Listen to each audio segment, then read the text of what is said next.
Geneva விவகாரத்தை வைத்து ஒருபோதும் அரசியல் செய்ய போவதில்லை. அமைச்சர் நலிந்த ஜெயதிச தெரிவிப்பு. சர்வதேச மனநல தினத்தையொட்டி செட்டிப்பாளையம் பிரதேச வைத்தியசாலையினரால் நடைபவனி. வெளிநாட்டு பெண்களை ஏமாற்றி பணம் பறித்த முச்சக்கர வண்டி சாரதிகள் கைது. அதிக விலைக்கு குடிநீர் போத்தல் விற்பனை செய்த கடைக்கு 6 லட்சம் ரூபாய் அபராதம் விதித்த தீர்ப்பு.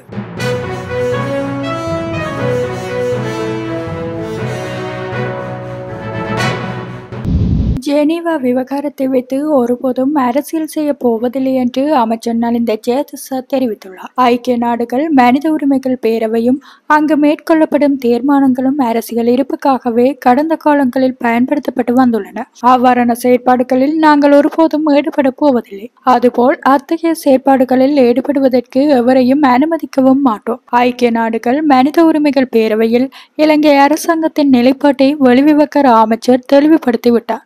ஜெனீவா தீர்மானத்துடன் நாங்கள் உடன்படவில்லை என்று திட்டவட்டமாக அறிவிக்கப்பட்டுள்ளது. அந்த நிலைப்பாட்டில் நாங்கள் எப்போதும் மாற்றங்களை செய்ய மாட்டோம். கடந்த காலங்களில் இலங்கையின் நீதித்துறையுடைய சுயாதீனம் தொடர்பில் உள்நாட்டிலும் சர்வதேசத்திலும் சந்தேகங்கள் இருந்தன. ஆனால் தற்போது நீதித்துறையின் சுயாதீனம் உறுதிப்படுத்தப்பட்டுள்ளது. தேசிய மக்கள் சக்தியின் ஆட்சியில் நீதித்துறையில் சுயாதீனம் எவ்வளவு தூரம் மேம்பட்டுள்ளது என்பதை நாங்கள் நிரூபித்து காட்டியுள்ளோம். ஆதலால் இலங்கைக்கு எதிரான குற்றச்சாட்டுகளை விசாரிப்பதற்கு சர்வதேசம் தேவையில்லை என்பதே எமது நிலைப்பாடு என்று அவர் தெரிவித்திருந்தமை குறிப்பிடத்தக்கது.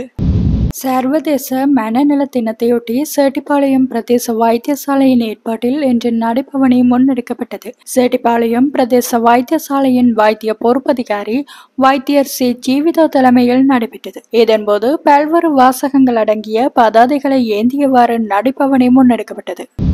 சுற்றுலாவுக்காக நாட்டுக்கு வந்த 2 வெளிநாட்டு பெண்களிடமிருந்து பயணத்தொகையை விட அதிகமாக பணம் பறித்த 2 முச்சக்கர வண்டி சாரதிகள் போலீசாரால் கைது செய்யப்பட்டுள்ளனர். கைது செய்யப்பட்ட இருவரும் ஏம்பல்கொட மற்றும் வெள்ளம்பட்டிய பகுதிகளைச் சேர்ந்த 40 மற்றும் 48 வயதானவர்கள் என தெரிவிக்கப்பட்டுள்ளது. சுற்றுலாவுக்காக நாட்டுக்கு வந்த பிரேசில் மற்றும் பெல்ஜிய பெண்களிடமிருந்து ரூபாய் 10,000 மற்றும் ரூபாய் 30,000 என்று அறவிடப்பட வேண்டிய பணத்துக்கு மேலதிகமாக பணம் பறிக்கப்பட்டுள்ளது. இது தொடர்பாக போலீஸ் சுற்றுலா பிரிவுக்கு கிடைத்த 2 முறைப்பாடுகள் தொடர்பாக நடத்தப்பட்ட விசாரணையை தொடர்ந்து சந்தேகத்துக்குரிய 2 முச்சக்கர வண்டி சாரதிகளும் கைது செய்யப்பட்டுள்ளனர். சந்தேகத்துக்குரிய சாரதிகள் மேலதிக விசாரணைக்காக கருவத்தோட்டம் மற்றும் கொள்ளுப்பட்டி போலீஸ் நிலையங்களில் ஒப்படைக்கப்பட்டுள்ளனர்.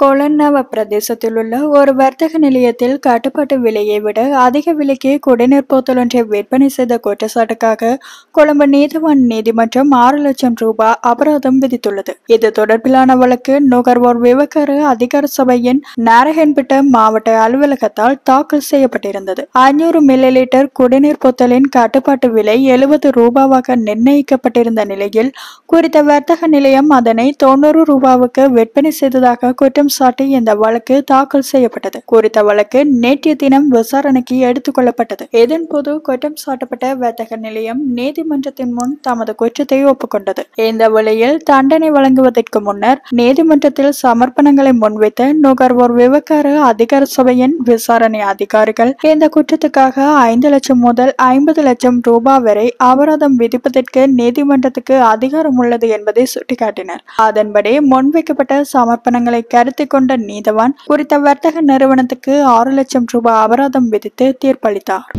உயிர்த்த ஞாயிறு தாக்குதல் சம்பவம் தொடர்பான விசாரணைகளை சீர்குலைப்பதற்கு முற்படும் நபர்களுக்கு அதற்குரிய வாய்ப்பை வழங்கிவிடக் கூடாது என்று நீதியமைச்சர் சட்டத்தரணி ஹசன நாணயக்காரு தெரிவித்தார். நாடாளுமன்றத்தில் நேற்று தயாசிரி ஜெயசேகர எம்பி சுட்டிக்காட்டிய விடயத்துக்கு பதிலளிக்கும் போதே அவர் இவ்வாறு கூறினார். இந்த கருத்து சம்பந்தமாக விசாரணை நடக்கின்றது. அதற்கமைய தெரிவுக்குழுவில் கேட்கப்பட்ட கேள்விகளுக்கே பொதுமக்கள் பாதுகாப்பு அமைச்சின் செயலாளர் ரவி செனவரத்ன பதில்களை வழங்கினார். மாறாக அவர் தாமாக முன்வந்து கருத்துக்களை வெளிப்படுத்தவில்லை. இது ஊடகங்களுக்கு வெளிப்படுத்திய தகவல் அல்ல. இது விசாரணையின் ஒரு அங்கம். எனவே தகவல்களை வெளிப்படுத்துமாறு நாடாளுமன்றத்தால் கூட கட்டளையிட முடியாது என நினைக்கின்றேன். எனவே விசாரணையை சீர்குலைப்பதற்கு முற்படும் தரப்புகளுக்கு இடமளிக்க வேண்டாம் எனவும் நீதி அமைச்சர் சபையில் வலியுறுத்தினார். அதேவேளை உயர் பதவிகள் தொடர்பான தெரிவுக்குழுவுக்கு அதிகாரிகள் பொறுப்புடன் தான் அழைக்கப்படுகின்றனர். தெரிவுக்குழு மீது நம்பிக்கை நம்பிக்கை வைத்தே அவர்கள் கருத்துக்களை வெளியிடுகின்றனர்.